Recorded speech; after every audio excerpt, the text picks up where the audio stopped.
Oui, bien écoutez, bonjour à tous, bonjour à tous les participants à ce 4e webinaire consacré donc aux paroles industrielles engagées dans l'ISO 50001 et donc aux meilleures pratiques de management de l'énergie dans l'industrie. Aujourd'hui, après une introduction donc donnée par Eddy Poitras de l'ADEME, qui est participe à cette opération de valorisation de ces meilleures pratiques de management de l'énergie dans l'industrie. Je ferai un bref rappel de ce que c'est que l'ISO 50001, mais très bref, tout simplement pour laisser le maximum de temps à nos deux témoins, Monsieur Thibault de Procter & Gamble, de l'usine de Blois, qui nous parlera de la modélisation des indicateurs de performance énergétique grâce aux techniques d'analyse de données, d'analyse de data. Ce sera notre premier témoin de ce matin. Et ensuite, nous aurons le témoignage de Madame Hainaut d'Armorimac sur effectivement l'intégration du processus d'amélioration continue et la manière de bien intégrer dans le management de l'énergie toutes les opportunités, en particulier les opportunités liées à des opérations de conception. Voilà. On a ce matin deux témoins avec des témoignages très riches et très complets. Donc, je ne prends pas plus de temps et je donne tout de suite la parole à Eddy Poitras de l'ADEME pour introduire ce 4e webinaire. Donc bonjour, effectivement, une petite introduction pour rappeler les objectifs qu'on s'était fixés avec l'AFNOR au lancement de cette série de webinaires et de publication des fiches qui accompagneront effectivement ces webinaires. C'était de pouvoir proposer aux entreprises qui sont déjà bien avancées et bien matures dans les systèmes de management de l'énergie, d'avoir finalement ce qu'on avait appelé les meilleures pratiques et de pouvoir approfondir quasiment chacun des leviers, chacun des chapitres qui font la différence dans les systèmes de management de l'énergie. L'amélioration continue, c'est un bel objectif, c'est parfois compliqué de trouver des nouvelles idées, c'est parfois difficile effectivement de voir ce que ça peut permettre de gagner en termes d'efficacité du système, en termes d'économie d'énergie directement. Et donc c'est les objectifs de ces webinaires que de présenter effectivement des meilleures pratiques qui ont été identifiées sur la base d'enquêtes, d'entretiens, et donc on propose effectivement une restitution sous forme de webinaire et on aura la publication de fiches, 20 fiches méthodologiques qui seront proposées également pour présenter ces meilleures pratiques. Merci aux témoins. Merci Eddy pour cette introduction. Alors j'ai deux diapositives pour vous présenter, vous rappeler ce que c'est que la norme ISO 50001. C'est une norme de système de management de l'énergie qui a pour objectif de mettre en place un système, c'est-à-dire une organisation pour améliorer la performance énergétique de cette organisation, donc par exemple une entreprise industrielle. Donc c'est une norme qui a vocation à bien sûr à couvrir tous les types d'énergie, tous les usages énergétiques, pour peu qu'on en ait la maîtrise. C'est une norme qui est compatible avec les principales normes de système de management d'énergie 14001, 9001 par exemple. Et bien sûr, c'est une norme qui, enfin le système de management d'énergie conforme à une norme ISO 50001 peut être certifié par un organisme de certification comme AFNOR Certification. Voilà. Quelles sont les bonnes raisons pour se lancer dans une démarche de management de l'énergie conforme à l'ISO 50001? Eh bien, nous, on en a identifié 5. La première, mieux appréhender les enjeux et les risques liés à l'énergie. Alors, c'est tout particulièrement d'actualité avec la période que nous vivons actuellement, avec une envolée des prix de l'énergie et au-delà de l'envolée, une instabilité des prix de l'énergie. C'est-à-dire qu'aujourd'hui, bien sûr, c'est assez difficile de prévoir quel sera, par exemple, le prix de l'électricité début d'année prochaine. Et donc, cette norme ISO 50001 permet, par une réflexion et une analyse des enjeux et des risques, qui est une analyse d'ailleurs initiale, hein, qui est à réaliser au tout début de la démarche, d'appréhender ces enjeux et ces risques. Dans la mesure où elle permet d'optimiser les consommations d'énergie, elle va permettre de réduire les coûts liés à ces consommations d'énergie et également de fiabiliser les investissements. En particulier les investissements qui permettent de réaliser ces économies d'énergie. Les fiabiliser parce que elle va demander, cette norme, de bien surveiller et de bien mesurer les économies d'énergie générées par les investissements qui sont censés générer des économies d'énergie. Voilà. Maîtriser les activités, la maîtrise opérationnelle, comme c'est écrit dans la norme, c'est la maîtrise, par exemple, des activités d'exploitation, de maintenance des équipements en place, mais également, on le verra au travers d'un témoignage, la maîtrise des activités de conception quand il s'agit de concevoir une nouvelle machine, une nouvelle ligne de production, un nouvel atelier. Et puis, c'est aussi l'occasion, vous voyez, de développer les compétences et la mobilisation des collaborateurs. Je pense que dans la période qu'on vit aujourd'hui, avec l'actualité la plus récente, bien sûr, hein, y compris celle de cette semaine, eh bien, je pense qu'on est sur des thématiques, hein, économie d'énergie, limiter l'impact environnemental, etc., qui parlent aux collaborateurs et sur lesquels il y a une vraie opportunité de les embarquer tous dans ce genre de démarche et d'obtenir, au-delà même de leur adhésion, d'obtenir leur participation active. Voilà. Et enfin, de plus en plus, on voit des organismes qui se lancent dans l'ISO 50001 avec des objectifs d'enjeux et des enjeux d'image et de confiance du marché, voire même souvent sous l'impulsion de leurs donneurs d'ordre et de leurs clients qui leur demandent effectivement de s'engager dans la maîtrise de leur performance et dans l'amélioration de leur performance énergétique. Voilà, donc 5 bonnes raisons pour se lancer dans l'ISO 50001. Nos témoins vont nous dire peut-être vont certainement nous dire quelles étaient leurs motivations premières et quelles étaient la raison qui les ont poussés, les raisons qui les ont poussés à se lancer dans l'ISO 50001. Et donc, je vais donner la parole tout de suite à donc Yanis Thibault de Procter & Gamble, l'usine de Blois, qui est donc notre premier témoin et qui va donc nous parler de la modélisation des indicateurs de performance énergétique en utilisant les techniques de sciences de la donnée. Yanis, c'est à vous et je vous ai donné la main pour le coup. Bonjour à tous. Alors tout d'abord, le groupe Procter & Gamble, pour ceux qui ne connaissent pas, aujourd'hui Procter & Gamble est une grosse multinationale de produits de biens de consommation. Aujourd'hui, PG est implanté sur le territoire français sur 3 sites plus un siège social, donc Asnières-sur-Seine pour le siège social, 2 grosses usines, Amiens et Blois, et Dijon qui est un site qui a été acquis dernièrement. Donc la compagnie emploie 2000 collaborateurs sur le site et on est présent depuis 1953 sur le territoire français. Aujourd'hui, se concentrer sur le site de PG Blois. C'est un site qui a été acquis en 1985, qui a aujourd'hui 52 ans, qui aujourd'hui est dédié à la production de shampoings et d'après-shampoings. Les marques que vous pouvez connaître grand public, Head & Shoulders en France, Herbal Essence et Aussie également.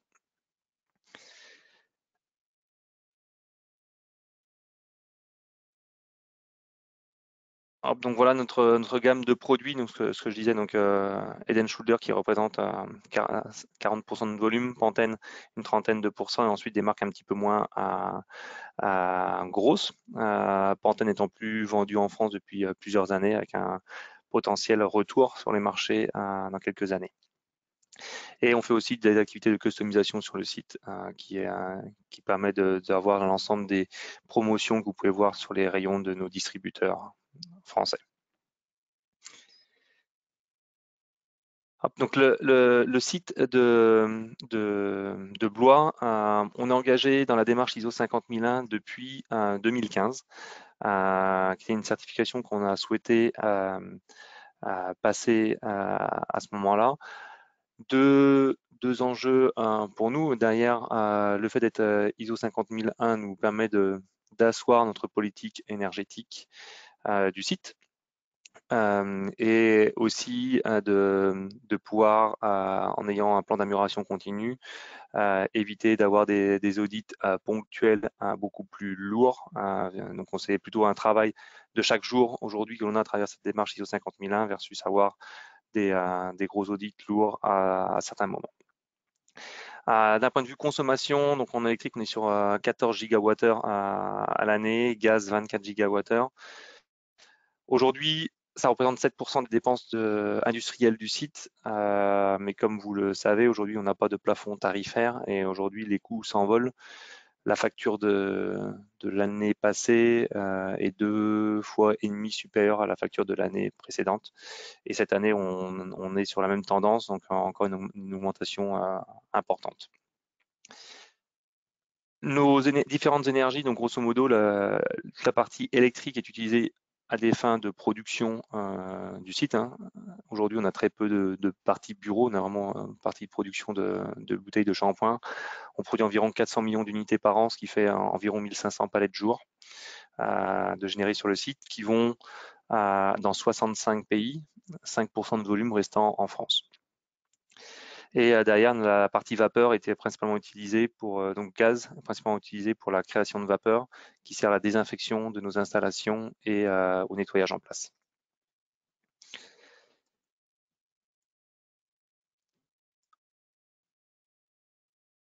Alors, pourquoi est-ce qu'on a choisi de faire de la data science? C'est très simple. Aujourd'hui, le contexte énergétique actuel aujourd'hui nécessite de connaître son profil énergétique. Et ça, c'est important pour nous, pour connaître notre consommation, savoir comment la réduire, être capable de gérer, prédire son coût, et derrière de pouvoir tacler et définir l'impact environnemental. Aujourd'hui, le contexte dans lequel nous sommes avec de sobriété énergétique est encore plus importante aujourd'hui sur cet aspect, parce qu'on est capable justement de modéliser en permanence et de savoir quels vont être les fruits des actions que l'on va mener. Donc aujourd'hui, en fait, en 2014-2015, juste avant notre certification ISO, on a fait un premier audit interne avec une société qui nous a accompagnés dans cette démarche, qui nous a permis de créer différents modèles par rapport à notre usine, et derrière de prendre en compte différents facteurs d'influence. Donc différentes influences telles que la DJU, donc qui est la température extérieure, qui est importante en phase hivernale mais aussi en période estivale, qui nous permet aussi de voir quel est l'impact de la température extérieure sur nos consommations de nos climatisations ou nos solutions de chauffage des bâtiments.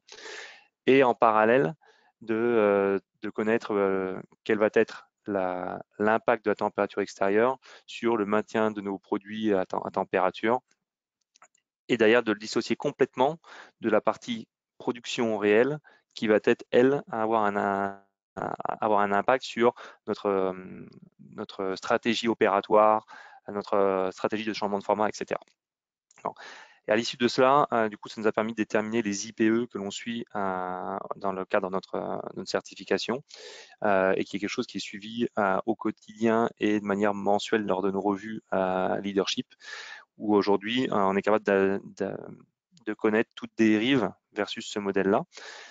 Donc, c'est quelque chose qui est très, comment dire, c'est quelque chose qui, ces dérives qui est important au quotidien, et qui derrière les différentes modélisations, il a fallu qu'on choisisse le modèle qui convient le mieux par rapport à notre production. Ça, je vous en reparle juste après. Donc les enjeux, c'est ce que je voulais déjà partager, c'est être capable de comprendre et interpréter les évolutions de nos consommations. Dans les différents modèles que l'on a pu voir, on voyait qu'on a repris les 12 derniers mois, donc on a pris une période de référence et on a essayé différents facteurs d'influence.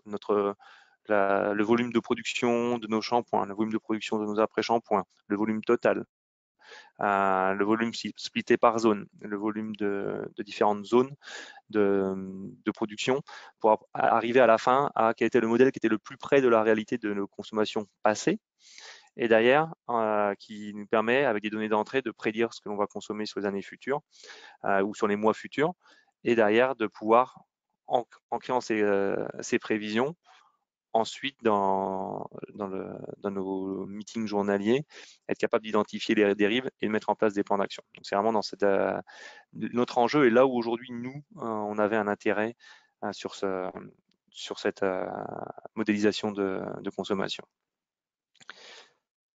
Voilà les perspectives que je vous ai déjà partagées. Être capable d'identifier les dérives par rapport à notre modèle, définir notre budget.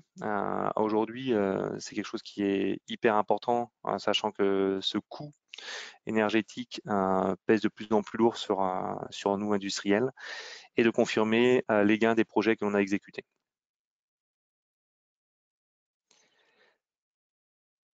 Donc par rapport au déploiement, donc on a utilisé une méthodologie qui est décrite dans la norme ISO 50015. C'est vraiment un accompagnement avec une société partenaire.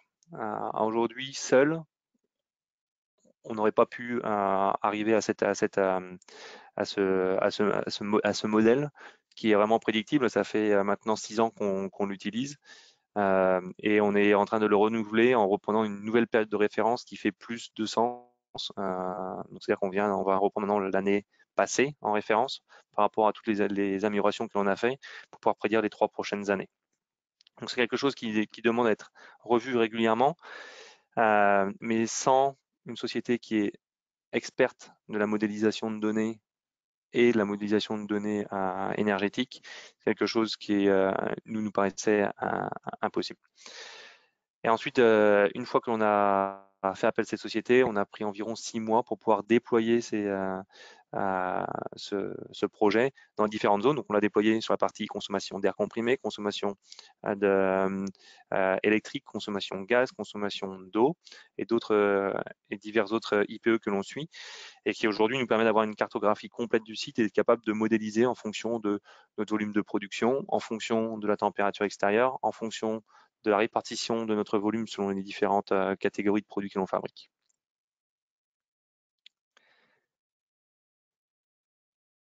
Donc les étapes clés du déploiement, il faut vraiment arriver à trouver une entreprise partenaire et pas trouver une entreprise sous-traitante qui vient vous faire le modèle, mais c'est quelqu'un qui va vous accompagner au fur et à mesure des années.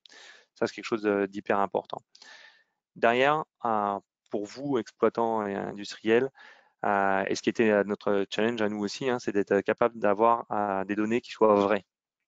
Modéliser sur des données qui sont 80-20, ça ne fonctionne pas. Donc, il faut vraiment avoir déjà des données qui soient disponibles, même si vous n'allez pas sur un niveau de granularité très importante, mais déjà avoir des données qui sont vraies sur des zones limitées. Après, rien n'empêche de pouvoir aller plus profondément et d'avoir des modèles de plus en plus précis, mais déjà, il faut déjà avoir les bonnes données. Et ça, aujourd'hui, par chance, on les avait parce qu'on suit ces données-là depuis plus de 20 ans. Forcément, on rajoute des capteurs de plus en plus, mais aujourd'hui, on avait déjà une base qui nous permettait de pouvoir le faire. Ensuite, la définition d'indicateurs. Mais oui, aujourd'hui, on a fait une 50aine de modèles. Donc, notre société partenaire a effectué ces différents modèles, nous a présenté. Après, ensemble, on a convenu des modèles faisant le plus de pertinence par rapport à nous, notre connaissance de notre process opératoire, et eux, leur connaissance de la modélisation énergétique. Et ensuite, du coup, ça nous a permis de mettre en place un fichier de suivi qui nous permet de rentrer tous les paramètres influents, de calculer les indicateurs de référence et de suivre la consommation énergétique.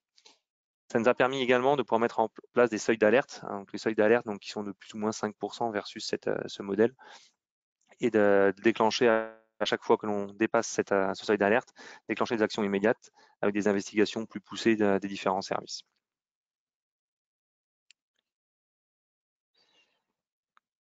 Bon, les personnes impliquées, donc forcément l'équipe de gestion d'énergie sur le site, l'entreprise partenaire et un point que j'ai oublié, les équipes opératoires hein, qui aujourd'hui,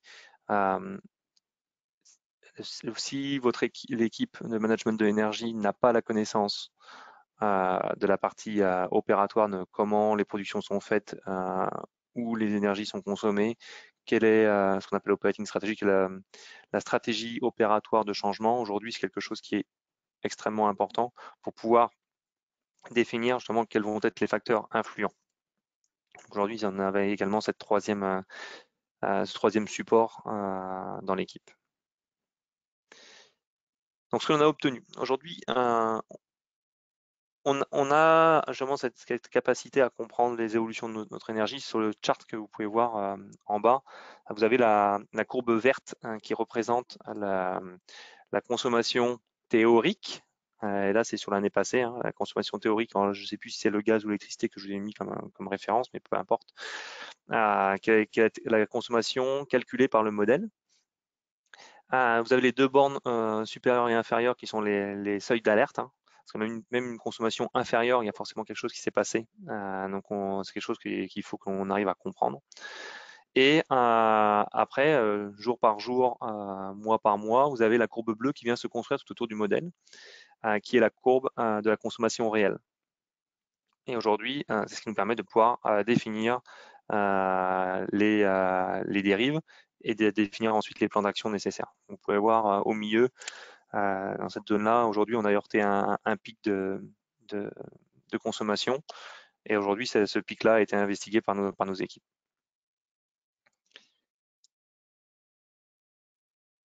Donc, ce qui est le plus facile, comme industriel aujourd'hui, c'est notre process de fabrication. Donc, le process de fabrication est quelque chose qui est bien connu par les sites, sur notre site.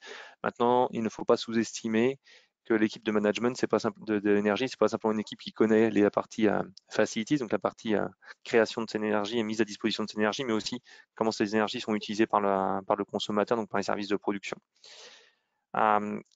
Le point qui nous a valu de perdre pas mal de temps, c'est définir quelle était notre zone de référence, quelle était la période qu'on voulait prendre comme référence. Donc, dans les différents choix de facteurs influents, il faut être capable de définir que c'est une année type, que l'année N-1, l'année N-2 est une année qui fait du sens et qui est représentative de la consommation du site. Donc, c'est pas toujours évident, mais aujourd'hui, c'est là où on a eu beaucoup de débats et beaucoup de discussions avec nos sociétés partenaires de quelle était la période qui fait du sens de référence et derrière, quels sont les facteurs influents qu'on a pu mettre en face. Et la bonne surprise, c'est que le modèle qu'on a utilisé pendant 5 ans, avant de le renouveler cette année, suite à des améliorations de process qu'on a fait, est vraiment très reproductible. Donc, c'est vraiment quelque chose qu'on utilise au quotidien et qui nous permet de nous positionner, de savoir où on va et de donner des perspectives.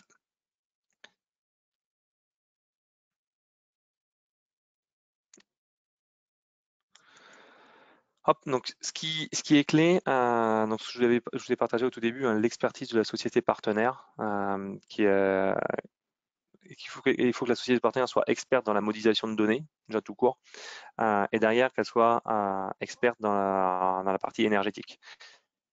On avait déjà par le passé essayé de faire de la modélisation de ces données-là par des sociétés plus de modeling, simulation, mais qui derrière n'ont pas la partie, qui n'avaient pas la connaissance énergétique telle que la prise en compte de la température extérieure, comment cela se concrétise réellement dans la part de consommation d'un site.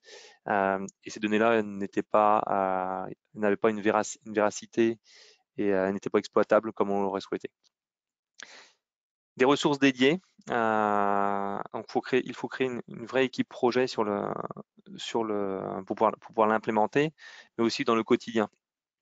Aujourd'hui, avoir des données que l'on n'exploite pas, je pense qu'on en a tous, ça prend énormément de temps, ça consomme énormément d'énergie, d'espace de stockage, et si à la fin les données ne sont pas exploitées, c'est simplement de la perte de temps et de la perte d'argent. Donc aujourd'hui, pour pouvoir faire cette partie modélisation, il faut être convaincu qu'à la fin, on aura un intérêt. Et derrière, mettre en place les ressources pour pouvoir le mettre en place, mais aussi pour l'exploiter au quotidien. Quand il y a des investigations à faire, il faut avoir l'équipe derrière qui peut le faire. Pour nous, donc l'équipe énergie aujourd'hui, elle existe toujours sur le site. C'est quelque chose qu'on poursuit. On est actuellement dans une phase de décarbonation du site totale, avec un premier projet qui nous permet de réduire de 24% nos émissions de gaz à effet de serre. Et ensuite, l'équipe travaille sur le plan futur. Mais c'est quelque chose qui est vraiment l'équipe projet. Maintenant, aujourd'hui, toute la partie investigation au quotidien est gérée par notre équipe maintenance qui est en charge de la partie création d'énergie sur le site et qui, au quotidien, suivent dans leurs réunions journalières les évolutions par rapport au modèle.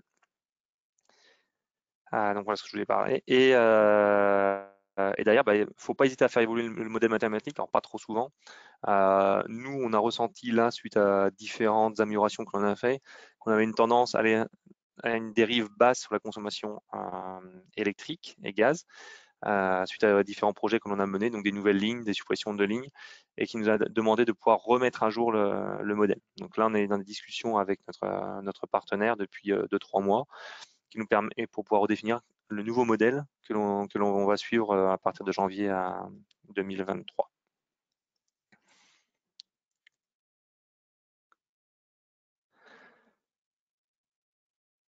Hop, donc le modèle, ce que j'ai parlé, donc ce qui va se passer, c'est qu'on va bientôt le remettre à jour.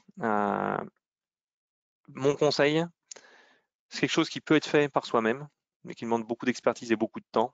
Je pense qu'aujourd'hui, vous y gagnerez beaucoup de temps et beaucoup d'argent à faire appel à une société. Certes, ça demande un billet, un ticket d'entrée, mais derrière, vous y gagnerez votre temps et les données que vous aurez à exploiter seront les bonnes.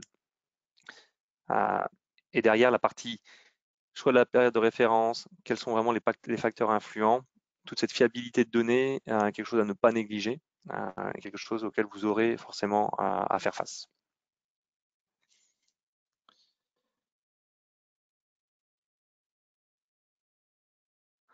Donc pour conclure cette session-là, la modélisation de données est quelque chose de très intéressant si vous êtes dans une démarche d'amélioration énergétique, et c'est ce à quoi on fait référence quand on veut avoir la certification ISO 50001. Pour nous, c'est quelque chose qui était très important dans notre volonté de décarboner le site. Le site qui est déjà un des sites pilotes du groupe, Procter & Gamble comptant 65 usines dans le monde entier. Mais aujourd'hui, en ayant cette volonté de pouvoir être un acteur dans la transition énergétique et la décarbonation, c'est quelque chose qui est important pour pouvoir prédire nos actions et pour pouvoir réagir au quotidien. Et derrière, justement, le niveau de détail obtenu, ça permet vraiment de créer ces plans de réduction énergétique qui sont fiables, mesurables et prédictibles. Voilà pour ma partie. Je ne sais pas si vous avez des questions auxquelles je pourrais répondre. Écoutez, beaucoup de questions, merci pour l'intervention. Je pense qu'effectivement, il y a plein de questions. Je vous en donne quelques-unes. Vous n'avez pas parlé, alors c'est toujours difficile de chiffrer où est-ce qu'on commence, où est-ce qu'on s'arrête en termes de coûts sur ce type de projet, mais est-ce que vous pouvez donner des enveloppes peut-être sur les différentes phases? Et est-ce que vous pouvez aussi nous indiquer, par exemple, dans ce type de projet, quelle était la part de données qui était finalement déjà disponible, mais pas forcément traitée et associée au modèle? Et est-ce que vous avez été obligé d'aller chercher des données supplémentaires qui auraient été identifiées comme nécessaires mais non disponibles? Et quelle part ça représentait, par exemple, dans le modèle? Alors, j'ai pas les données financières d'il y a 6 ans. Maintenant, vu qu'on est en train de refaire le modèle, aujourd'hui, je suis un peu plus clair de ce que ça nous coûte cette année. On est sur un budget d'environ 30 000 € pour pouvoir définir le modèle entre la partie audit de site plus derrière définition des modèles plus derrière support à notre certification ISO 50001. Donc c'est un package complet. La partie modélisation elle-même, je dirais que ça représente la moitié de ce budget-là. Par rapport aux données, et ça comprend pas bien sûr le coût des personnes indirectes, hein, donc des personnes, de la personne en charge du projet sur le site. Par rapport aux données à exploiter aujourd'hui, on avait déjà beaucoup de capteurs de mesure sur le site. On a environ 150 capteurs, que ce soit des débitmètres, des capteurs de consommation électrique, de consommation gaz sur le site sur lequel on enregistre ces données. Donc les données étaient disponibles dans des bases type base SQL sur lesquelles on pouvait aller chercher. Donc derrière, c'est plutôt le traitement de ces données-là en mode Excel ou SQL, hein, peu importe, que l'on a dû faire. Donc ça veut dire, ça demande avant d'avoir un système de monitoring avec des capteurs qui remontent à travers des automates jusqu'à une base de données. Ça, ces bases de données, c'est quelque chose qu'on a depuis très longtemps. Je ne serais pas capable de vous donner le coût, mais en effet, aujourd'hui, c'est plus de 100 capteurs que l'on a aujourd'hui sur le site, représente un coût non négligeable. Alors après, derrière, tout dépend. Il ne faut pas aller dans une démarche de multiplier les capteurs si c'est pour rien en faire. Il vaut mieux commencer par un scope plus restreint et derrière, en fonction des zones et en fonction de la consommation des différentes zones, aller dans un niveau de détail plus approfondi dans les zones qui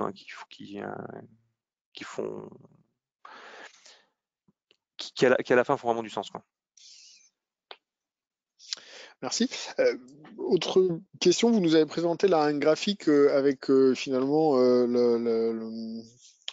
modèle. le modèle. Il semble être intégré et correspondre à la consommation globale du site, au moins sur l'énergie. Est-ce que vous avez la possibilité de descendre à l'échelon des usages et est-ce que vous l'utilisez à l'échelon des usages aussi, ce modèle ou pas et comment vous passez de l'un à l'autre ou en tout cas comment vous gérez l'utilisation du modèle global et du modèle éventuellement par usage? Alors, non, aujourd'hui, on ne va pas jusqu'à l'usage. On a essayé de le modéliser pour comprendre si ça faisait du sens. Aujourd'hui, tant que le modèle principal ne note pas de dérive, aller dans un niveau de détail et suivre beaucoup plus d'indicateurs ne fait pas de sens. Aujourd'hui, on le suit sur la production d'air comprimé, sur la consommation d'eau, sur la consommation de gaz, sur la consommation électrique. Et ça, aujourd'hui, c'est notre IPE avec derrière notre fameux modèle. Ça ne sous-entend pas qu'aujourd'hui, aujourd'hui, on a les données qui nous permettent d'aller d'un niveau inférieur. Et ces données-là sont exploitées que lorsqu'il y a des dérives ou lorsque l'on souhaite effectuer un nouveau projet et pour lequel on se dit, voilà, on va réduire de 10% l'énergie, mais que de telles zones, et qui nous permet d'ailleurs de pouvoir modifier notre modèle en rajoutant d'autres facteurs influents. Mais on n'a pas ce modèle pour chaque zone de l'usine ou pour chaque type de production. Dernière question avant de laisser la parole. Vous avez évidemment insisté sur le fait qu'il fallait une équipe pour pouvoir réagir et utiliser les données.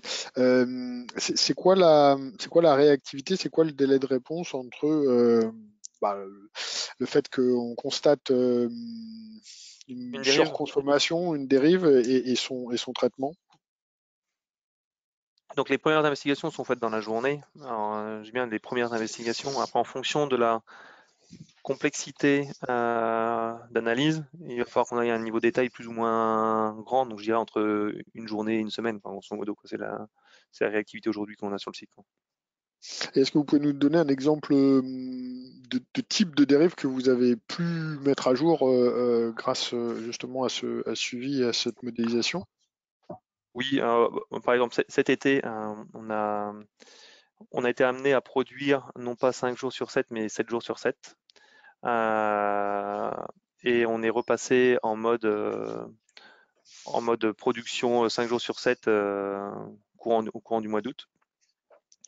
Et derrière, on s'est rendu compte la semaine d'après qu'on avait un pic de consommation et c'est notre modèle qui nous l'a révélé. Et il s'avère qu'au final, le mode week-end que l'on utilise habituellement, qui permet de réduire au minimum nos consommations pour maintenir l'usine hors production, mais de maintenir l'usine sous énergie et avec un niveau de température de maintien à chaud de nos productions, n'avait pas été enclenché. C'est-à-dire qu'on consommait comme en semaine. Et ça, aujourd'hui, ça a été vu. Le lundi matin, ils ont vu la dérive avec justement ce pic qui est arrivé. Ils ont commencé à investiguer et le jour même, ils en sont rendus compte et le soir même, ils avaient fait des modifications pour replanifier justement ce mode week-end qui avait été simplement oublié le premier week-end suivant l'arrêt de la production le week-end. Donc c'est un exemple basique, hein, mais c'est ces dérives au jour le jour qui aujourd'hui comportent pas mal et créent pas mal de consommation énergétique pour rien au final. Merci. Je laisse la parole aux autres participants. Oui. C'est Thibault. Moi, j'avais une question un petit peu sur la nature des données qui vous ont permis de construire ce modèle. Je voudrais savoir est-ce que c'était des données, vous avez travaillé sur des données mensuelles, hebdomadaires, avec des fréquences plus importantes, enfin plus importantes sur les données d'entrée finalement que vous avez analysées. Et puis je voudrais aussi que vous nous indiquiez aujourd'hui le nombre de facteurs aussi d'influence qui sont pris en compte dans les différents modèles que vous avez cités, gaz, électricité, etc. Très bien. Alors, aujourd'hui, les données, c'est des données journalières. On monitore en permanence. Donc, il y a une mesure qui est faite toutes les X secondes. Je ne sais pas si c'est donné en tête, mais grosso modo, on est en permanence, on emmagasine l'ensemble des consommations faites. Et après, derrière, on a des données journalières avec d'ailleurs une quantité de volume de production effectué sur cette journée-là. Donc ça, on le fait sur tous les différents capteurs. Et c'est envoyé automatiquement de par nos automates où on est capable de recouper qu'on avait telle production à tel moment avec telle consommation énergétique. Et tout ça est emmagasiné dans une base de données. Derrière, concernant si j'ai bien compris votre question, comment ces données-là Ma question, c'était le nombre de facteurs d'influence en fait que vous avez pris en compte aujourd'hui dans le modèle, quoi, finalement. Le nombre de facteurs d'influence, on en avait identifié une vingtaine. À l'origine, aujourd'hui, on n'en utilise que 3. On a ce qu'on appelle donc la DJU, qui est la température extérieure. On a derrière le volume de production et le nombre d'unités de production. Parce qu'aujourd'hui, vous pouvez sortir le même volume, mais avec des unités de production diverses. Plus vous avez d'unités de production diverses, plus vous avez de désinfection à faire, plus vous avez de nettoyage et de changement à faire, même si vous produisez la même quantité de volume. Chaque unité n'étant pas forcément capable de produire les mêmes choses. Donc voilà, aujourd'hui on a trois facteurs d'influence, mais on a, dans les modélisations que l'on a fait avec notre société partenaire, on a vraiment épluché une vingtaine de paramètres à regarder si ça faisait du sens de ségréguer les shampoings les après shampoings.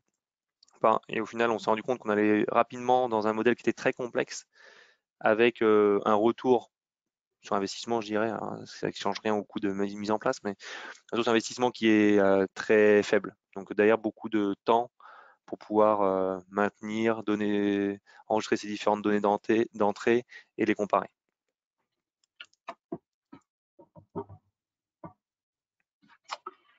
Merci bien. C'est Frédéric, précision de vos réponses.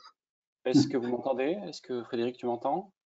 Oui, je t'entends, on t'entend, oui, tout à fait. Je vais me faire le relais des questions des participants et notamment de François Ducornet. François Ducornet nous poser une question aussi sur les facteurs d'influence. Donc, vous avez la réponse, Monsieur Ducornet.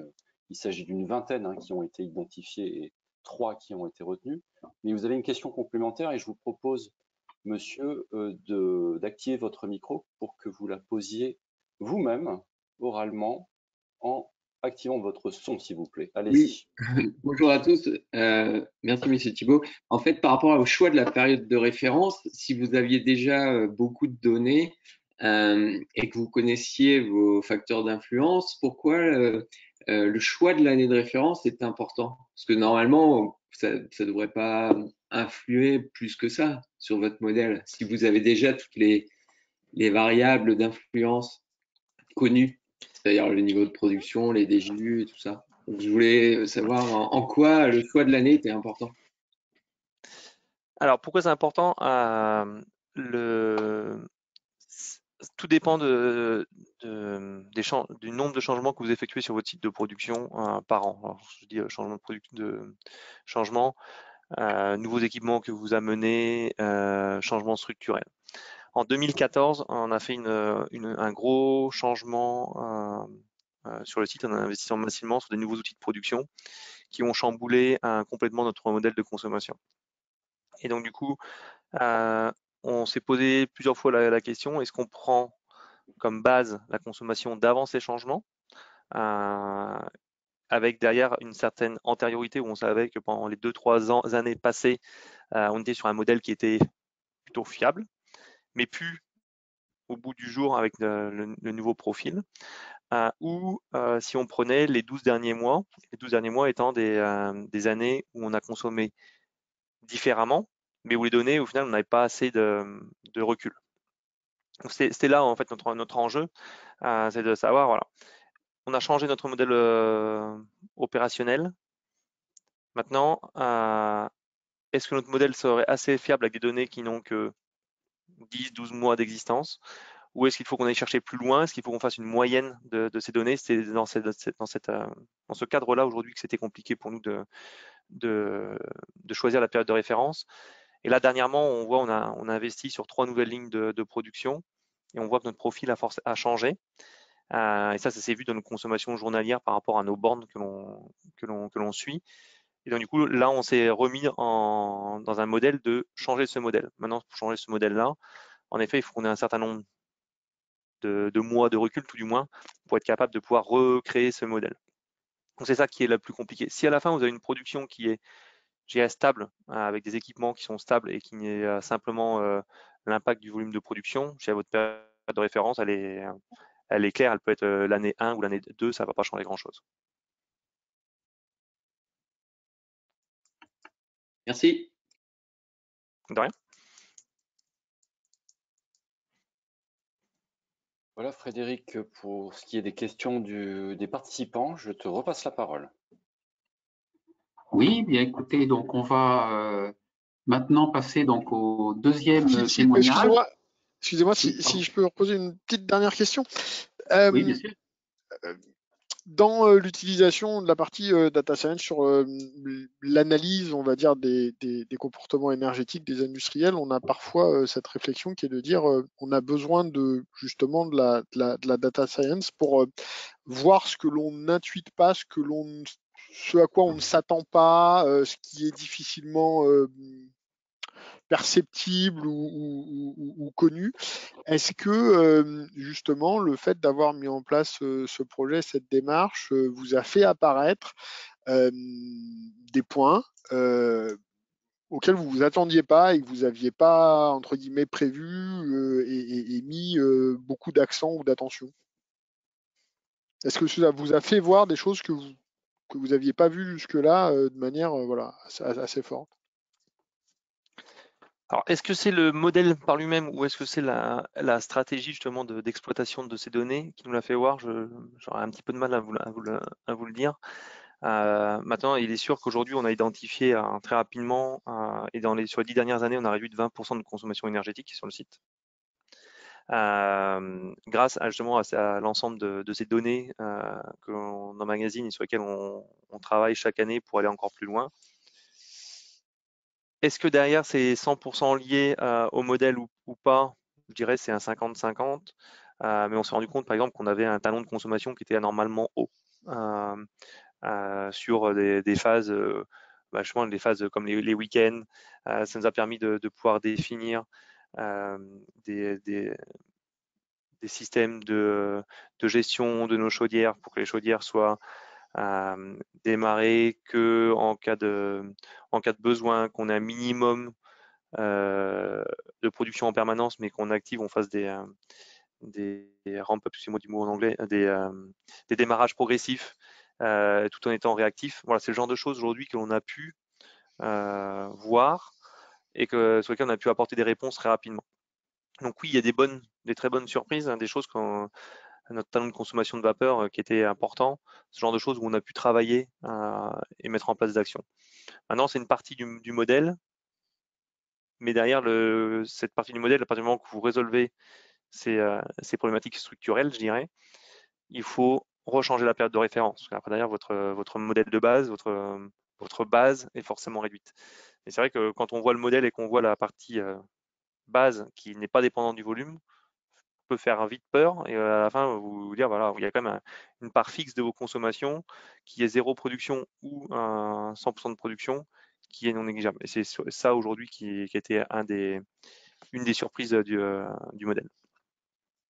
Merci. Bien, écoutez, merci Monsieur Thibault pour ce témoignage très, très intéressant.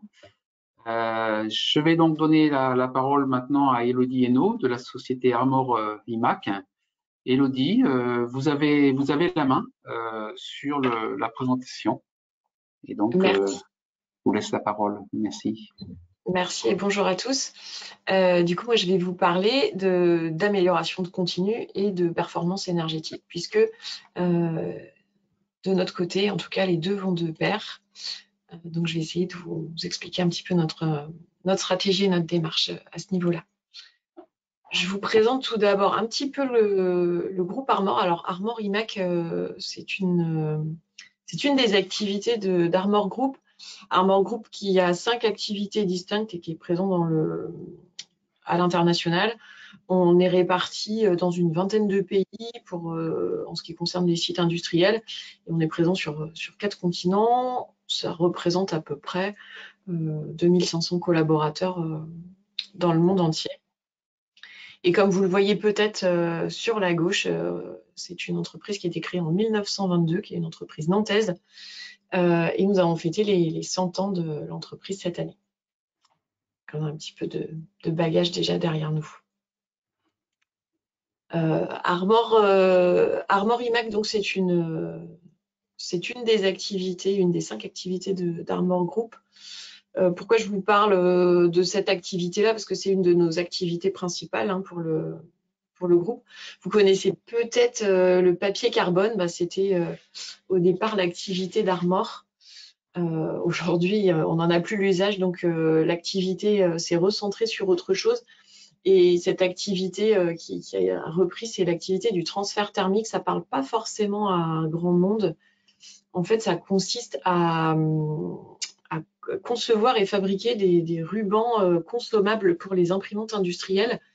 Et ça sert à imprimer tout ce qui est ce qu'on appelle données variables de traçabilité, notamment sur les lignes de production. Donc, en fait, vous en avez sûrement tout autour de vous du marquage qui a été fait à partir de transfert thermique. Et pourquoi thermique? Parce que les imprimantes industrielles, elles ont une petite pointe chauffée pour venir déposer l'encre sur le support. Donc c'est vrai qu'on n'est pas forcément très connu, mais pourtant on est leader mondial. Nos consommables sont vendus surtout par l'intermédiaire des fabricants d'imprimantes industrielles. Donc c'est pour ça que notre nom n'est pas forcément connu. Et pourtant, ça représente des volumes énormes de films enduits. Voilà, pour l'histoire, 8200 km de films enduits chaque jour. Nos machines à grande vitesse les plus rapides enduisent à 1 km par minute. Donc ça représente d'énormes volumes. Et puis, juste pour vous expliquer un petit peu ce que c'est ce ruban, c'est très simple, c'est du film plastique très fin sur lequel on vient déposer plusieurs couches d'encre. Et cette encre sera ensuite transférée sur le support pour imprimer les données, les numéros de lot, les heures de fabrication, etc. Ça représente énormément d'encre, à peu près 50 tonnes par jour. Et puis, cette encre, il faut ensuite la déposer sur des machines qui ressemblent un petit peu à des machines, des rotatives d'imprimerie avec beaucoup de cylindres. Et le film vient se dérouler et puis s'enrouler autour de ces cylindres pour ensuite reconstituer un énorme rouleau de film enduit qui sera par la suite découpé dans de plus petites bobines pour être envoyé à nos clients. On va parler plus particulièrement de la Chevrolière. Pourquoi? Parce que c'est notre principal site d'induction. On distribue depuis ce site industriel nantais toutes nos filiales de découpe en Europe. On a également une petite unité d'induction en Chine, parce qu'on ne peut pas vraiment être compétitif en Europe si on produit, pour le marché chinois. Et puis, on a racheté IMAC en fin d'année dernière, et du coup, on bénéficie désormais de sites de production et d'induction aux États-Unis. Mais auparavant, c'était vraiment le site de la Chevrolière qui était le principal site d'induction pour le monde entier. Et du coup, tout naturellement, c'est aussi celui qui va consommer le plus d'énergie. Et c'est pour ça que je vous en parle aujourd'hui. L'usine est certifiée ISO 50001 depuis 2012, mais la démarche de management de l'énergie, elle est plus ancienne, elle date à peu près de 2009. On avait déjà à cœur d'essayer de maîtriser la consommation énergétique, en tout cas d'être dans une démarche de manager ses consommations. Au niveau de nos constos annuels d'électricité, on est de l'ordre de 23 gigawattheures et à peu près 20 pour le gaz. Et je vous ai listé en dessous nos principaux usages énergétiques. En fait, on utilise beaucoup d'utilités sur notre site et c'est eux qui sont nos principaux usages énergétiques. On va retrouver la production de vapeur, la production et distribution d'eau glacée, les groupes froids, production d'eau chaude avec des chaudières eau chaude, production d'air comprimé, le traitement d'air des ateliers aussi. Et puis, on va retrouver en dernier les machines d'induction à grande vitesse par leur consommation électrique. Mais le tout premier usage, c'est le traitement des COV, c'est les composés organiques volatiles qui sont issus du séchage des encres sur les machines. On ne peut pas rejeter les effluents gazeux comportant des solvants directement dans l'atmosphère. Donc, on a 2 oxydeurs thermiques qui permettent de traiter ces effluents et de pouvoir les rejeter à l'atmosphère en limitant très très fortement l'impact environnemental. C'est à la fois un élément principal de consommation énergétique, mais également grâce à la récupération de chaleur qu'on peut faire sur l'oxydation des solvants. L'un de nos principales, c'est une de nos principales sources d'énergie, parce que ça produit de la vapeur de façon presque gratuite en oxydant les solvants.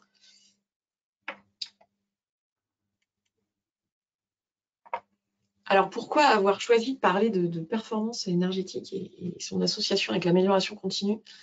Parce que l'innovation technologique et l'amélioration continue, c'est dans l'ADN d'Armor. On n'en serait pas là aujourd'hui si on n'avait pas eu une démarche d'innovation, aussi de prise de risque depuis la création d'Armor. Et on n'a pas voulu que l'innovation et l'amélioration continue se fassent au détriment de notre impact environnemental.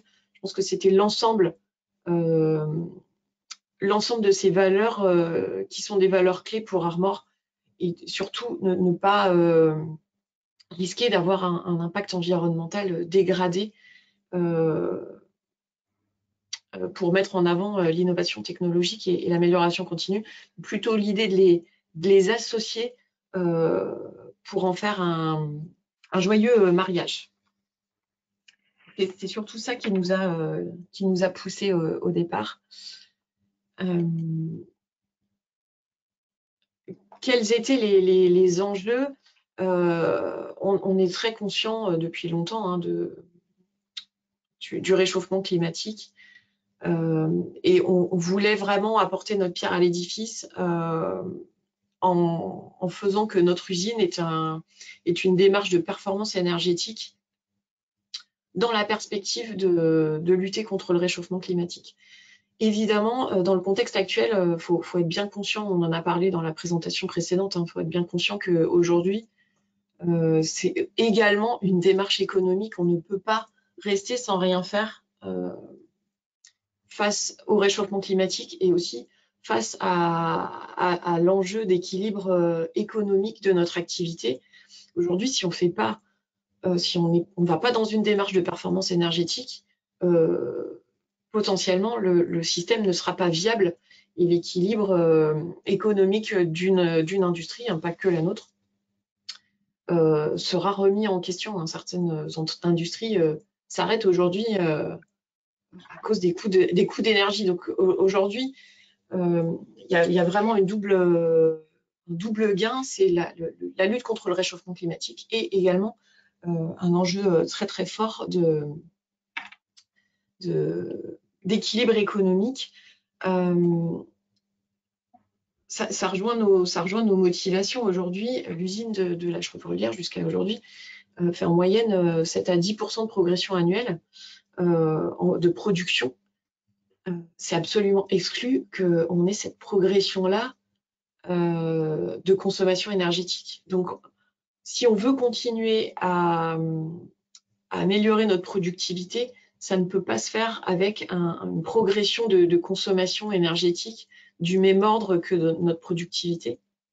Et il faut revoir en permanence également nos installations pour accompagner la croissance. On ne fait pas 7 à 10% de production supplémentaire par an avec des équipements qui ont 20 ans. Donc, en fait, on est sans cesse en train de remettre en question notre capacité de production d'utilité, notre capacité de production de films de transfert thermique. Et tout ce qu'on cherche à faire aujourd'hui, c'est à travers nos projets justement de remise en question de nos installations, d'en faire une force et un levier de performance énergétique.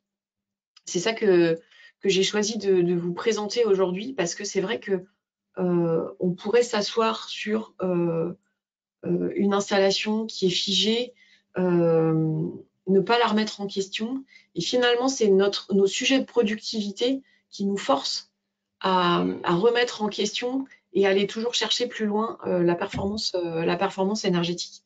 Donc, pour répondre aux évolutions de l'usine, mais aussi pour limiter notre impact environnemental. Donc, je vous en parlais tout à l'heure, on est engagé dans le système de management de l'énergie depuis 2009, mais finalement, c'était vraiment une démarche globale RSE qui a été portée par le groupe et qui a été initiée en 2008. Donc, moi, je vous présente qu'une petite partie. L'énergie n'est qu'une partie de cette démarche RSE qui couvre bien plus de sujets. Et puis, cette pratique de performance énergétique, d'amélioration continue, on la déploie depuis le début. Et en 2009, on était déjà EN 16001 et on a converti cette certification en ISO 50001 en 2012. On a dû faire partie des premiers à être certifiés en France.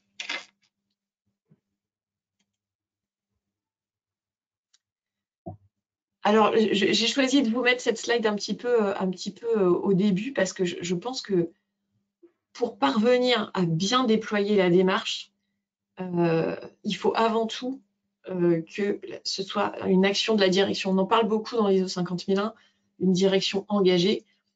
C'est super important, mais pour aller laisser suffisamment de liberté et d'innovation pour la performance énergétique, il faut vraiment une direction qui soit extrêmement impliquée, extrêmement engagée, à l'écoute de toutes les nouvelles opportunités qu'on peut lui proposer et prête à investir.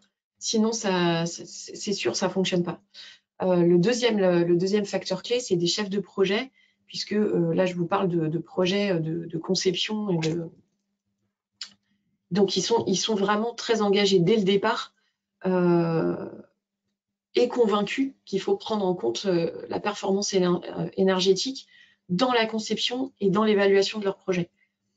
C'est pas toujours évident. Le facteur économique est souvent le facteur clé, mais aujourd'hui, on a pu faire rentrer dans le modèle la performance énergétique dans les projets dès la conception. Et puis enfin, c'est très important, et on en témoigne aujourd'hui, de faire partie d'un tissu relationnel important avec des webinaires, avec des partenaires comme l'AFNOR, comme l'ADEME, des réseaux comme l'AT2E, Horace, des groupements techniques, des prestataires aussi qui peuvent être apporteurs de solutions. Ça constitue un vivier parce que c'est vrai que nous, en tant qu'industriels, on ne connaît pas tout ce qui peut se faire en termes d'innovation technique. Et puis aussi au niveau conception, on a des fois des idées très arrêtées parce qu'on a une installation qui est conçue d'une certaine façon depuis très très longtemps et on manque de recul pour re-questionner justement ce modèle et aborder nos projets de façon systémique. On va peut-être plus avoir tendance à se dire bon, j'ai un besoin, j'y réponds de façon très binaire en regardant que ce que j'ai depuis toujours pour ma centrale de production d'air comprimé ou pour ma centrale de production de froid. Et ces partenaires externes, ils peuvent nous apporter justement cette prise de recul pour avoir une approche un petit peu plus systémique et trouver des opportunités auxquelles on n'aurait pas pensé. Donc ça, c'est très, très important. Et c'est aussi l'objet de ce partage aujourd'hui. Il faut savoir saisir toutes ces bonnes pratiques, toutes ces petites opportunités qu'on peut piocher au gré de nos échanges sous divers supports. Donc, je vous en parlais tout à l'heure, il faut impérativement, pour que ça fonctionne, faire une analyse systématique des projets sous l'angle énergétique. Ça doit tomber sous le sens d'un point de vue ISO 50001, mais il faut impérativement challenger nos prestataires sous l'angle de la performance énergétique et questionner dès le départ, dès la conception, qu'est-ce qu'on peut faire pour améliorer la performance. En deuxième point, il faut ne pas oublier le comptage et la définition d'indicateurs de performance appropriés, parce que c'est trop dommage de se rendre compte à la fin du projet que nous n'avons pas les compteurs adéquats ou les informations adéquates de température, de paramètres pour calculer la performance énergétique. Et ça, il faut se questionner dès le départ, dès l'amont, pour être sûr de rien oublier.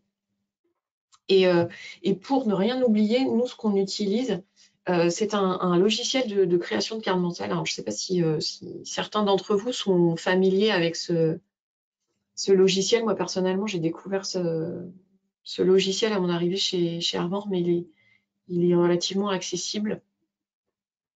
Et c'est finalement une représentation un petit peu schématique qui nous aide au niveau des projets à ne rien oublier en questionnant surtout deux axes à travers donc le projet au cœur de cette carte.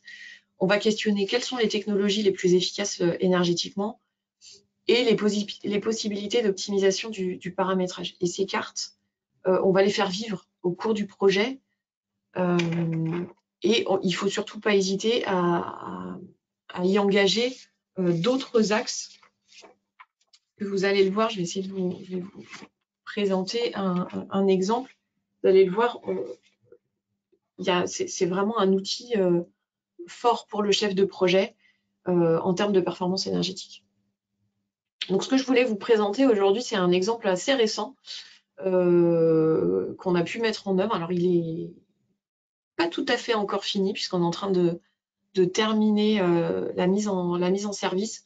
Mais c'est parti au final de quelque chose de très basique pour un industriel, c'est qu'on a une extension de l'usine qui va avoir un besoin additionnel en eau glacée. Et du coup, il a fallu se questionner sur qu'est-ce qu'on peut mettre en œuvre pour fournir cette eau glacée supplémentaire. On a souhaité faire une étude plutôt systémique pour se dire on ne va pas juste rajouter un groupe froid, on va creuser vraiment toutes les options dont on pourrait disposer pour voir comment, avec ce besoin en froid complémentaire, on peut optimiser notre système existant et en profiter pour améliorer aussi d'autres choses. Il faut voir toujours les projets de façon très large et ne pas se contenter de combler un besoin de productivité, mais toujours se questionner sur qu'est-ce que ça peut apporter en matière d'environnement, en matière de performance énergétique, en matière de récupération de chaleur, en matière de risque industriel.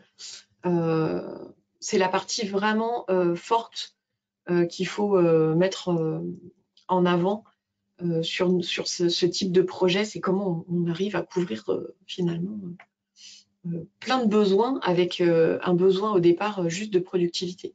C'est pour ça qu'à travers cette étude systémique qu'on a pu réaliser, au final, on s'est rendu compte que certes, on allait ajouter un groupe froid, mais finalement, on allait au passage en profiter pour améliorer l'ensemble de la distribution d'eau glacée, avec de la variation de vitesse, avec une meilleure gestion de nos usages, à la fois plutôt besoins environnementaux, centrales d'air d'un côté, et puis d'un autre côté, plutôt des besoins process très pointus. On en profite pour faire de la récupération de chaleur et chauffer une partie de nos ateliers. On en profite pour choisir un groupe froid qui va bénéficier d'un nouveau type de fluide frigorigène et se sortir un petit peu des fluides classiques HFC. Donc pour faire cette étude-là, on a commencé à bâtir une carte mentale. Donc cette carte, alors je suis désolée, elle est un petit peu petite. Je voulais vous la mettre pour que vous puissiez voir un peu les grands items. Donc on bâtit notre projet comme ça. On prévoit de mettre un nouveau groupe froid et on se dit comment est-ce que je vais pouvoir, avec ce groupe froid, optimiser mon process. Quelles optimisations techniques, donc là on est plus en conception, quelles optimisations techniques je vais pouvoir faire et embarquer. Un petit focus environnement, alors il est un petit peu en aparté, hein, c'est pas directement de la performance énergétique, mais c'est dommage de se priver d'une analyse aussi de conséquences projet sur la partie environnement. Moi j'avais cité le bruit parce que voilà, nos groupes froids sont quand même assez bruyants et on en a profité pour embarquer, par exemple, une étude acoustique. On a tout un panel tout un volet sur le comptage et le mesurage. Quel compteur je prévois de mettre en place pour quantifier quoi, quels indicateurs je vais en ressortir. Donc nous, on va avoir des compteurs d'électricité. On va avoir des compteurs sur l'eau chaude récupérée. Je vous ai pas mis tout le détail, mais ça passe par le suivi du COP du nouveau groupe froid. Ensuite, on se questionne, mais dès l'amont, sur l'exploitation de ce nouveau groupe froid. Qu'est-ce qu'on va mettre en place? Quelles sont les bonnes pratiques qui ne sont pas déjà en place et qu'on va pouvoir embarquer sur ce nouveau groupe froid? Quels vont être les items de surveillance? Surveillance de température, surveillance de performance de l'exploitant, Dalkia en l'occurrence pour nous. Et puis un petit item qui n'est pas si petit que ça pour nous en tant qu'industriels quand on se lance dans ce type de projet. Il y a régulièrement des opportunités de C2E, il y a des opportunités de CPE également. Donc il ne faut pas surtout hésiter à plancher un petit peu sur ces aspects-là pour faire en sorte que le ROI de ces projets soit un petit peu plus favorable. On a encore la chance d'avoir ces aides-là de C2E. Il faut en bénéficier. C'est vraiment un soutien pour les industriels pour améliorer leur performance énergétique. Si je fais un petit focus sur l'optimisation du process, c'est à travers cette phase-là qu'on s'est questionné sur quelle solution retenir. On avait envisagé de remplacer un de nos groupes vieillissants par un nouveau, qui serait un petit peu plus gros. On avait aussi envisagé de simplement ajouter un groupe froid sans modifier aucunement la distribution d'eau glacée. On avait aussi envisagé une solution peut-être un peu plus low cost, de se dire finalement ces besoins-là de froid complémentaire, on va en avoir besoin que l'été. Et quand il fait très chaud, un peu comme cet été, on se rendait compte que finalement, ce groupe, on n'en avait pas forcément besoin en permanence. C'est vraiment pour combler des besoins climatiques forts sur des périodes estivales très chaudes, pendant lesquelles nos groupes froids existants sont très, très sollicités pour le traitement d'air des ateliers et la climatisation. Donc on s'était dit, pourquoi pas louer un groupe complémentaire juste pour l'été.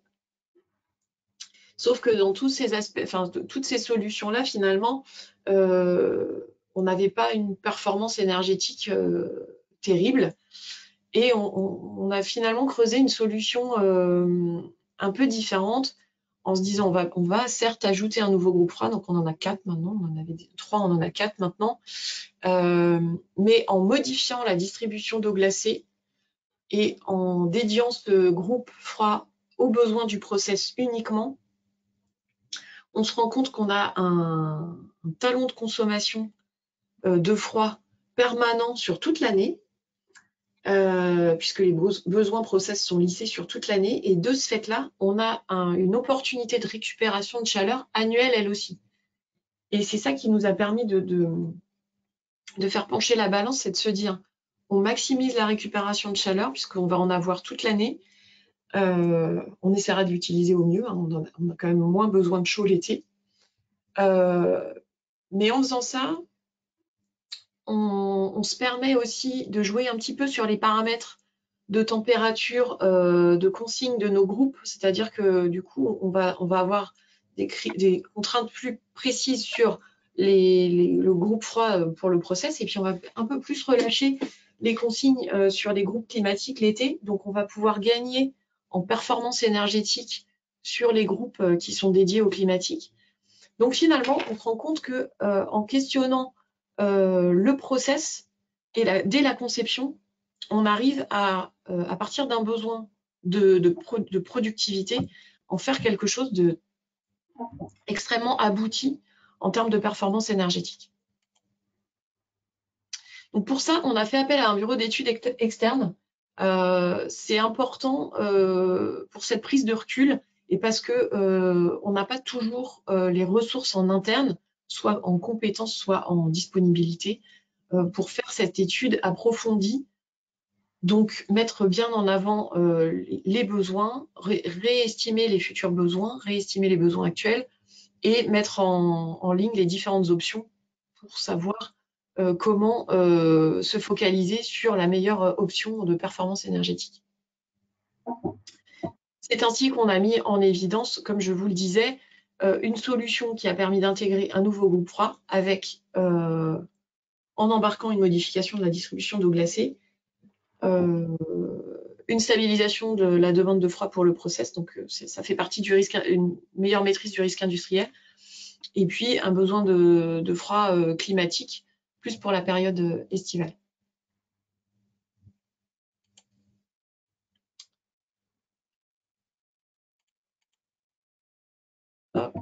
Excusez-moi, je vais passer un peu vite.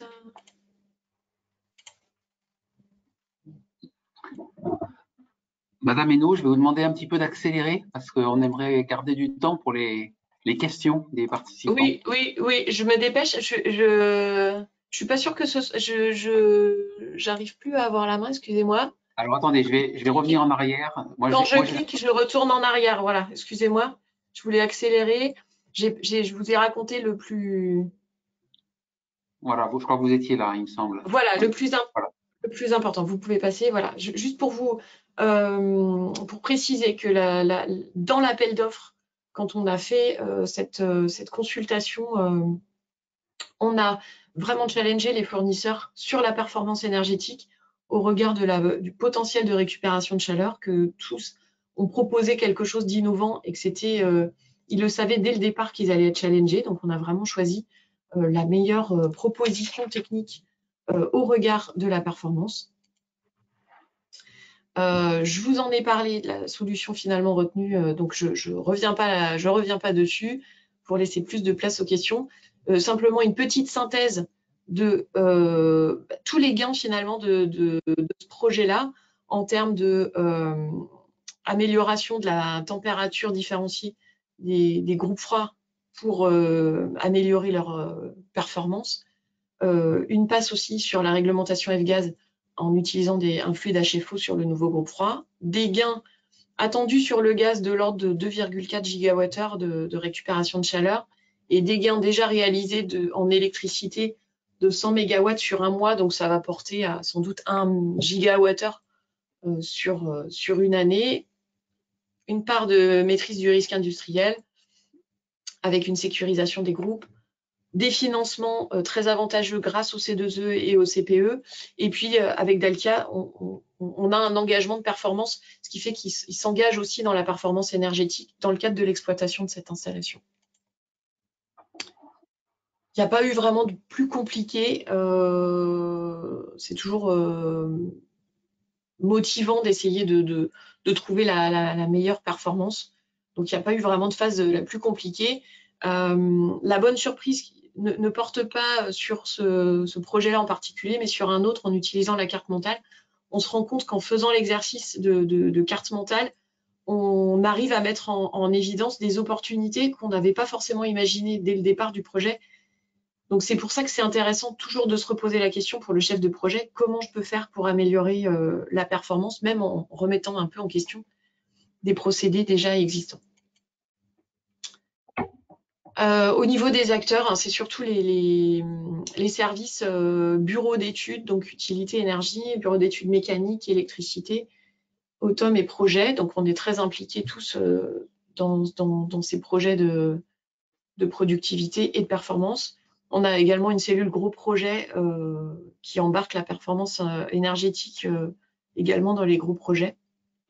Et ce projet-là était plutôt dédié aux utilités et à l'énergie. Donc, il a été plutôt managé dans le cadre du comité de pilotage énergie qui est mensuel.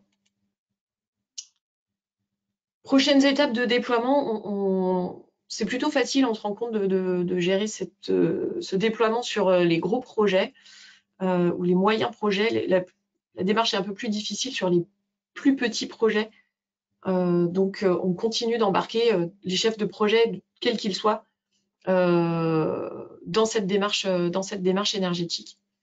Et puis, quelques conseils à donner, on en a parlé tout à l'heure, hein, c'est vraiment changer de perspective, ne pas oublier l'efficacité énergétique dans l'analyse d'un projet quel qu'il soit, même si ce n'est pas du tout un projet énergétique à la base. Il y a toujours une façon d'améliorer la performance. Se poser la question, du coup, comment j'arrive à améliorer, à mettre de l'innovation, à améliorer l'environnement, que ce soit au niveau du bruit, au niveau des rejets. Et puis, essayer d'avoir une approche systémique parce que les leviers de performance ne sont pas toujours dans le scope d'un groupe froid, mais plus dans son intégration dans un système plus global. Donc, vraiment questionner sur le système global et pas uniquement l'installation, l'équipement. Et le mot de la fin, je vous ai beaucoup parlé de cartographie. Moi, j'ai trouvé que c'était un outil assez puissant et je me suis permise de l'utiliser aussi pour autre chose. Je voulais vous le partager. C'était dans le cadre d'un audit ISO 50001. L'auditeur me demandait de quelle façon je répondais au paragraphe 6.3 de la norme. Et je me suis dit, voilà, c'est vrai que moi, je la connais pas par cœur, on l'applique et on a beaucoup de façons d'y répondre.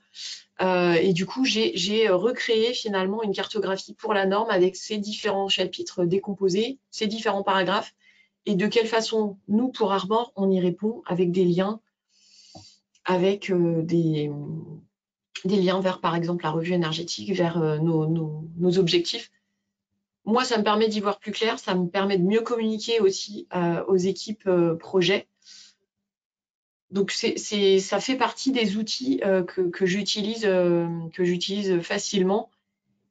Et ça me permet surtout de vérifier qu'il n'y a pas de trou dans la raquette et que je n'ai pas oublié un paragraphe, un petit paragraphe parmi d'autres dans la norme. Voilà, j'espère que j'étais un peu vite sur la fin. J'ai été peut-être un peu longue aussi. Je vous remercie de votre attention et voilà, n'hésitez pas si vous avez des questions sur le temps qui nous reste. Merci Madame Hainaut. Ben, on va laisser la place effectivement aux questions. Je pense qu'il y en a quelques-unes. Monsieur Poitras, vous voulez poser les vôtres ou je me fais le relais de celles des participants? On va commencer par les participants, comme on n'a pas forcément beaucoup de temps, je vous laisse là, et puis après je... Écoutez, j'en ai deux et peut-être on va rester sur cette histoire de carte mentale. Antoine Julien demande, est-ce que vous avez une checklist ou un autre outil pour stimuler la réflexion et construire cette carte mentale? Quelle technique de créativité est-ce que vous utilisez?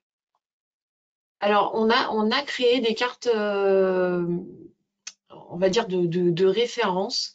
Par exemple, on a maintenant des cartes pour nos machines d'induction. Quand on fait une nouvelle machine d'induction, on a déjà réfléchi à une base de cartes qui reprend les items que je vous ai présentés tout à l'heure, hein, d'optimisation du process, d'optimisation technologique. Et ça permet de repartir d'un cadre existant et de venir l'implémenter aussi avec le retour d'expérience qu'on a pu avoir sur les derniers projets ou les dernières optimisations qu'on a pu faire sur la machine en dehors d'un projet. On passe souvent par les différentes énergies qui sont utilisées sur les machines ou sur les systèmes. Ça permet de faire un cadre un peu de départ.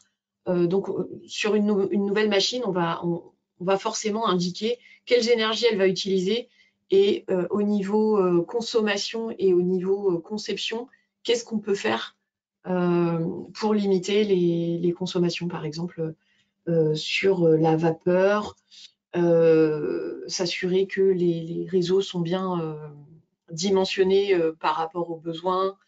On a le souci du cheminement des réseaux pour limiter les pertes de charge.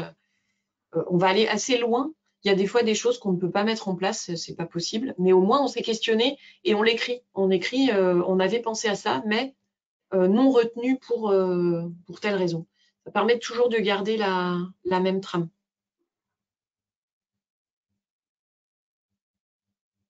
Merci pour votre réponse. Et il faut préciser à la personne qui a posé la question que l'outil de carte mentale que vous utilisez s'appelle Xmind. Hein. C'est bien ça? Oui, c'est ça, Xmind. Ouais. D'accord. Nicolas Poirot vous demande, Madame Hainaut, quel est votre système de mesurage énergétique? Comment vous vous organisez pour le mesurage des consommations? Alors, on a beaucoup de compteurs. On a beaucoup de compteurs partout. L'ensemble des compteurs est historisé. Et on suit particulièrement les mesures qui nous servent à calculer les IPE principaux du site, mais aussi les IPE secondaires. Donc, en fait, à chaque usage énergétique, on a bien évidemment défini des IPE secondaires et à chaque fois, on a listé tous les compteurs qui participent au calcul de ces IPE, mais également les mesures de température, de paramètres qui contribuent à l'IPE, soit parce que c'est un facteur influent, soit c'est parce que c'est un paramètre de pilotage. Et tout ça est historisé dans notre base de données sur Historien. Est-ce que Très ça bien. répond à la question? Oui, et je la complète avec la question de la remontée. Ce système de collecte des données est propre à un site et au niveau de la remontée au siège, comment ça se passe? Alors, c'est propre au site de la Chevrolière, hein. C'est vraiment le site de la Chevrolière qui est ISO 50001. Du coup, c'est pas remonté au siège en tant que tel. C'est uniquement à l'échelle du site. D'accord. Très bien. Il est encore temps, chers participants, participantes, de vous demander d'inviter à poser une question avant que je donne la parole à Monsieur Poitras, qui en a certainement au nom de l'ADEME. Tout à fait. Allez. Je vais du coup en poser quelques-unes. Alors très pratique. Qui participe à l'élaboration de la carte mentale? Vous avez aussi indiqué qu'elle était revue. Est-ce que vous pouvez nous préciser à quel stade finalement elle est revue? Alors, à chaque début de projet, on en fait une. Donc, ce sont généralement les participants du projet qui contribuent à la mettre en place. Alors, à partir du cadre de référence dont j'ai parlé tout à l'heure, hein, mais donc les participants, ça va être le chef de projet. Il va y avoir un référent ELEC qui est automatisme, un référent utilité. Souvent, il y a la maintenance aussi qui participe puisqu'ils ont un rôle à jouer. Et puis, si c'est une machine de production, le personnel, un représentant de la production, puisque eux aussi vont avoir des leviers sur la performance énergétique. L'idée, c'est d'identifier quels vont être également les leviers de performance dès le départ, même en ce qui concerne le pilotage ensuite de la machine par l'exploitant. Après, on la revoit au cours du projet. On n'a pas forcément de jalons extrêmement définis, mais on se sert des différentes réunions projets et des différents choix techniques qui sont faits au cours de ces réunions pour l'implémenter, la mettre à jour.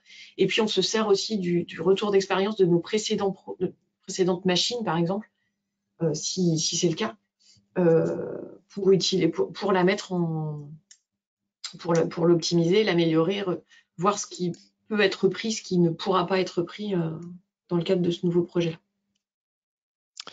Merci. Alors, autre question, vous avez indiqué tout au début de votre présentation que vous aviez des chefs de projet convaincus. Alors, soit ils l'ont été spontanément, soit ils ne l'ont pas été spontanément. Qu'est-ce que vous avez mis en place pour les faire adhérer à cet objectif, à cette démarche et à créer justement la motivation? Alors c'est vrai que c'est pas une question, c'est pas si facile que ça de maintenir la motivation. Je dirais que ça dépend aussi un petit peu de la période. En tout cas, pour l'instant, en ce moment, je bénéficie plutôt j'essaye de profiter de l'instant où tout le monde parle d'énergie pour resensibiliser. La démarche de sensibilisation des chefs de projet, elle a fait partie de la démarche de déploiement dès le départ.